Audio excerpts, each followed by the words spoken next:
Hi hello ಎಲ್ಲರಿಗೂ ನಮಸ್ಕಾರ. ಹೇಗಿದ್ದೀರಾ ಎಲ್ಲರೂ?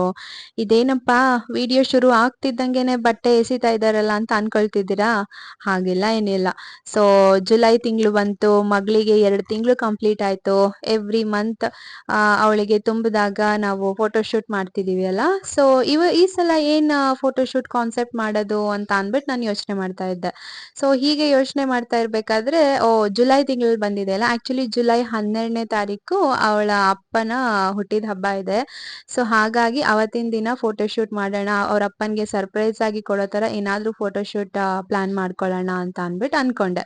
ಸೊ ಅವಾಗ ಅನ್ಸಿದ್ದು ಓಕೆ, ಅವರ ಹುಟ್ಟಿದ ದಿನನೇ ಏನು ಐ ಲವ್ ಅಪ್ಪ ಅಂತ ಬರ್ದು ಅದ್ರ ಕೆಳಗಡೆ ಅವಳನ್ನ ಇಟ್ಟು ಫೋಟೋಸ್ ತೆಗೆದು ಅವರಿಗೆ ಕೊಡೋಣ, ಅಥವಾ ಅವರೇನೆ ಫೋಟೋ ಶೂಟ್ ಮಾಡೋದಕ್ಕೆ ಈ ತರ ಹೇಳೋಣ ಐಡಿಯಾ ಅಂತ ಅನ್ಬಿಟ್ಟು ಸ್ವಲ್ಪ ಸರ್ಪ್ರೈಸ್ ಆಗಿರ್ಲಿ ಅಂತ ಅನ್ಕೊಂಡೆ. ಓಕೆ, ಅದು ಚೆನ್ನಾಗಿ ಅನ್ನಿಸ್ತು. ಆಕ್ಚುಲಿ ಅದಕ್ಕೂ ಮುಂಚೆ ನಾನು ಏನ್ ಅನ್ಕೊಂಡಿದ್ದೆ, ಕೃಷ್ಣ ಜನ್ಮಾಷ್ಟಮಿ ಬಂತಲ್ವಾ ಆಗಸ್ಟ್ ಮಂತ್ ಅಲ್ಲಿ. ಸೊ ಕೃಷ್ಣನ್ ವೇಷ ಹಾಕ್ಸಿ ತೆಗ್ಸೋಣ ಜುಲೈಯಲ್ಲಿ ಅಂತ ಅನ್ಕೊಂಡೆ. ಬಟ್ ಅಪ್ಪನ್ ಬರ್ತ್ಡೇ ಇದ್ದಿದ್ರಿಂದ ಅಪ್ಪಂಗ್ ಒಂದ್ ಸರ್ಪ್ರೈಸ್ ಕೊಡೋಣ ಅಂತ ಅನ್ಕೊಂಡೆ. ಆಕ್ಚುಲಿ ಏನಾಯ್ತು, ಇದು ಒಂಥರ ಕೋಇನ್ಸಿಡೆನ್ಸ್ ಅಂತಾನೆ ಹೇಳ್ಬೋದು. ನಾನ್ ಈ ತರ ಫೋಟೋ ಶೂಟ್ ಪ್ಲಾನ್ ನಾನು ಇದ್ ಮಾಡಿದ್ದನ್ನ ಅವಳ ಅಪ್ಪಂಗೆ ಹೇಳಿರ್ಲಿಲ್ಲ. ಅವ್ರು ನನಗ್ ಹೇಳ್ದಲೆ ಅವಳಿಗೆ ಪಾಪುಗೆ ಅಂತ ಅನ್ಬಿಟ್ಟು ಒಂದು ಫ್ರಾಕ್ ಅನ್ನ ಆನ್ಲೈನ್ ಅಲ್ಲಿ ಆರ್ಡರ್ ಮಾಡಿದ್ರು. ಅದ್ರಲ್ಲೂ ಏನಿತ್ತು ಅಂತಂದ್ರೆ ಪ್ರಿಂಟ್ ಡ್ಯಾಡೀಸ್ ಗರ್ಲ್ ಅಂತ ಇತ್ತು. ಅಮ್ಮನ್ ಮಗಳು ಅಪ್ಪನ್ ಮಗಳು ಅಲ್ಲ, ಅಪ್ಪಂಗ್ ಮಾತ್ರ ಮಗಳಂತೆ. ಡ್ಯಾಡಿ ಮಮ್ಮೀಸ್ ಗರ್ಲ್ ಅಂತಾನು ಇಲ್ಲ, ಅದ್ರಲ್ಲಿ ಬರೀ ಡ್ಯಾಡೀಸ್ ಗರ್ಲ್ ಅಂತ ಇತ್ತಲ್ವಾ. ಸೊ ಅವ್ರುನು ಮಗಳನ್ನ ನೋಡಕ್ಕೆ ಅಂತ ಬಂದಾಗ ಫ್ರಾಕ್ ಅನ್ನ ತಗೊಂಡ್ ಬಂದಿದ್ರು. ಸೊ ಓಕೆ, ಅದು ಏನೋ ಒಂಥರ ಕೋಇನ್ಸಿಡೆನ್ಸ್ ತರಾನೇ ಆಗೋಯ್ತು ಅದು. ಸೊ ಆ ಬಟ್ಟೆನ ಹಾಕಿಸ್ಬಿಟ್ಟು ಡ್ಯಾಡೀಸ್ ಗರ್ಲ್ ಅಂತ ಮಾಡಿದ್ರೆ ಚೆನ್ನಾಗಿರತ್ತೆ ಅಂತ ಅನ್ಕೊಂಡು ಈ ರೀತಿಯಾದಂತಹ ಕಾನ್ಸೆಪ್ಟ್ ಅನ್ನ ಪ್ಲಾನ್ ಮಾಡ್ಕೊಂಡ್ವಿ. ಫೋಟೋ ಶೂಟ್ ಮಾಡೋದಕ್ಕೆ ನಾನಿಲ್ಲಿ ಏನೇನ್ ತಗೊಂಡಿದ್ದೀನಿ ಅಂತ ಅಂದ್ರೆ, ಒಂದು ಜಮ್ಕಾನ, ಹಾಗೆ ಯೆಲ್ಲೋ ಕಲರ್ ಪಂಚೆ, ಆಮೇಲೆ 5 ವೈಟ್ ಕಲರ್ ಚಿಕ್ಕ ಚಿಕ್ಕ ಟವಲ್ ಗಳನ್ನ ತಗೊಂಡಿದ್ದೀನಿ. ಅದ್ರ ಜೊತೆಗೆ ನಾನು ಸೊಂಟಕ್ಕೆ ಬಟ್ಟೆ ಕಟ್ಕೊಳ್ತಿದ್ದೆ ಅಲ್ವಾ, ಆ ಸ್ಯಾರಿನ ತಗೊಂಡಿದ್ದೀನಿ.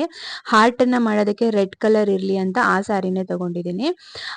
5 ಏನಕ್ಕೆ ವೈಟ್ ಕಲರ್ ಟವಲ್ ಅಂತ ಅಂದ್ರೆ, ಐ ಲವ್ ಅಪ್ಪ ಅಂತ ನಾನು ಮಾಡ್ತಿರೋದಲ್ವಾ. ಸೊ ಐ ಮತ್ತೆ APPA ಅಂತ ಬರೆಯೋದಕ್ಕೋಸ್ಕರ 5 ವೈಟ್ ಕಲರ್ ಟವಲ್ ಅನ್ನ ಕಲೆಕ್ಟ್ ಮಾಡ್ಕೊಂಡಿದ್ದೀನಿ. ಅದೆಲ್ಲದನ್ನು ನಾವು ನಮ್ಗೆ ಎಷ್ಟು ಅಗಲ ಬೇಕೋ ಅಷ್ಟು ಅಗಲಕ್ಕೆ ಫೋಲ್ಡ್ ಮಾಡಿ ಇಟ್ಕೊಂಡಿದ್ದೀನಿ. ನಾನೇನ್ ಐರನ್ ಮಾಡ್ಲಿಕ್ಕೆ ಹೋಗಿಲ್ಲ, ಫೋಲ್ಡ್ ಮಾಡಿದ್ರೆ ಚೆನ್ನಾಗಿ ಕುತ್ಕೊಳ್ತು.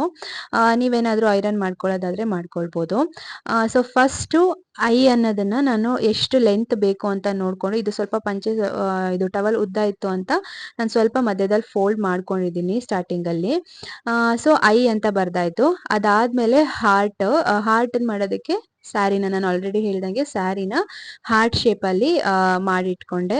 ನೆಕ್ಸ್ಟ್ ಈ ಟವಲ್ 4 ಟವಲ್ ಇನ್ನೇನು ವೈಟ್ ಕಲರ್ ಉಳಿತು ಅದನ್ನ APPA ಅಂತ ಅನ್ಬಿಟ್ಟು ಫೋಲ್ಡ್ ಮಾಡ್ತಾ ಇದ್ದೀನಿ. ನಾವ್ ಯಾವತ್ತು ಫೋಟೋ ಶೂಟ್ ಮಾಡೋಣ ಅಂತ ಪ್ಲಾನ್ ಮಾಡಿರ್ತೀವಿ ಅವತ್ತು ಪಾಪುಗೆ ಫೀಡ್ ಮಾಡಿ ಬೇಗ ಮಲಗಿಸ್ಬಿಟ್ಟಿರ್ತೀನಿ. ಅವಳು ಮಲ್ಕೊಂಡಾಗ ನಾವು ಈ ತರ ಡೆಕೋರೇಷನ್ ಮಾಡೋದೆಲ್ಲ ಏನಿರತ್ತೆ ಅಥವಾ ಶೂಟ್ ಮಾಡೋದಿರತ್ತೆ ಅದನ್ನೆಲ್ಲ ನಾನು ಮುಗಿಸ್ಕೊಂಡ್ ಬಿಡ್ತೀನಿ. ಆಮೇಲೆ ಪಾಪುಗೆ ಏನೇನ್ ರೆಡಿ ಮಾಡ್ಬೇಕು ಮಾಡಿಸ್ಬಿಟ್ಟು ಕರ್ಕೊಂಡ್ ಬಂದು ಮಲಗಿಸಿ ಅಥವಾ ಕೂರ್ಸಿನೋ ಫೋಟೋ ತೆಗಿಯೋದೇನಿದೆ ಅದನ್ನ ಮುಗಿಸ್ಕೋತೀವಿ. ಬಟ್ ಈ ಸಲ AP ಅಂತ ಬರೆಯೋ ಅಷ್ಟೊತ್ತಿಗೆನೆ ಅವಳಿಗೆ ಎಚ್ಚರ ಆಗೋಯ್ತು. ಸೊ ಅಳಕ್ ಶುರು ಮಾಡಿದ್ಲು. ಅದಕ್ಕೆ ಮತ್ತೆ ಕರ್ಕೊಂಡ್ ಬಂದು ಸ್ವಲ್ಪ ಫೀಡ್ ಮಾಡಿಸಿ ಒಳಗೆ ಮಲಗ್ಸೋಣ ಅಂತ ಅನ್ಕೊಂಡ್ವಿ. ಬಟ್ ಇಲ್ಲಿ ಅವಳುನು ಚೆನ್ನಾಗಿ ಆಟ ಆಡ್ಕೊಂಡಿದ್ಲು ಅವಳು ಖುಷಿಯಾಗಿ. ಸೊ ಅದಕ್ಕೆ ಇಲ್ಲೇ ಪಕ್ಕದಲ್ಲೇ ಮಲಗಿಸ್ಕೊಂಡು ನಾವು ಡೆಕೋರೇಷನ್ ಅನ್ನ ಕಂಟಿನ್ಯೂ ಮಾಡ್ಕೊಂಡ್ವಿ. ಸೊ ನೆಕ್ಸ್ಟ್ ಅರೇಂಜ್ಮೆಂಟ್ ಎಲ್ಲ ಮುಗಿದ್ಮೇಲೆ ಪಾಪುಗೆ ಅವ್ರ ಅಪ್ಪ ತಗೊಂಡ್ ಬಂದಿರೋ ಬಟ್ಟೆನ ಹಾಕ್ಸಿ ಫೋಟೋಸ್ ತೆಗಿಯಕ್ಕೆ ಅಂತ ಕರ್ಕೊಂಡ್ ಬಂದೆ.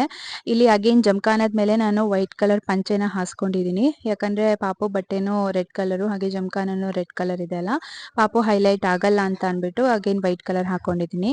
ಅಂಡ್ ಇದು ಶೂಟ್ ಮಾಡೋದು ಒಂಥರ ಫನ್ನಿ ಆಗಿತ್ತು. ಇದ್ರಲ್ಲಿ ಆಕ್ಚುಲಿ ನಾನು ಬಿಹೈಂಡ್ ದ ಸೀನ್ ಕ್ಯಾಪ್ಚರ್ ಮಾಡ್ಕೊಂಡಿದೀನಿ. ಇಲ್ಲೇನಂದ್ರೆ ಲೈಕ್ ಅವಳು ಅಳದು ಅನ್ನೋದಕ್ಕಿಂತ ಹೆಚ್ಚಾಗಿ ನಮ್ಗೆ ಸ್ಟ್ರೇಟ್ ಆಗಿ ಅವಳು ಫೋಟೋ ತೆಕ್ಕೊಳ್ಳೋಕೆ ಸಿಗ್ತಾ ಇರ್ಲಿಲ್ಲ.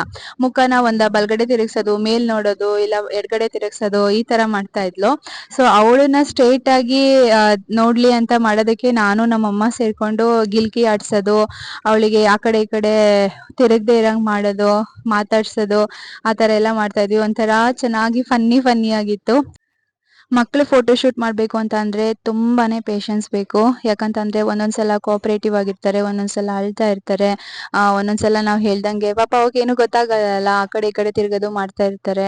ಮಧ್ಯೆ ಮಧ್ಯೆ ಸುಸು ಮಾಡೋದು, ಚಾಚಿ ಮಾಡೋದು, ಮಧ್ಯೆ ಡೈಪರ್ಸ್ ಚೇಂಜ್ ಮಾಡೋದು, ಅದ್ರ ಜೊತೆಗೆ ಫೀಡ್ ಮಾಡೋದು, ಡೆಕೋರೇಷನ್ ಮಾಡ್ಕೋಬೇಕು, ಫೋಟೋಸ್ ತೆಕ್ಕೋಬೇಕು, ಇಷ್ಟೆಲ್ಲ ಕಷ್ಟಪಟ್ಟು ಕೊನೆಗೆ ಒಂದ್ ಫೈನಲ್ ರಿಸಲ್ಟ್ ಬಂದಾಗ ನಾವ್ ಅದನ್ನ ಕುತ್ಕೊಂಡು ನೋಡ್ತಿರ್ಬೇಕಾದ್ರೆ ಉಫ್, ನಾವ್ ಕಷ್ಟಪಟ್ಟಿದ್ದಕ್ಕೂನು ಒಂದ್ ಸಾರ್ಥಕತೆ ಆಯ್ತಪ್ಪ ಅಂತ ಅನ್ಬಿಟ್ಟು ಖುಷಿ ಅನ್ಸತ್ತೆ. ಹಾಗೆ ಒಂದ್ ಮೆಮೊರಿ ಕೂಡ ಉಳ್ಕೊಳತ್ತೆ.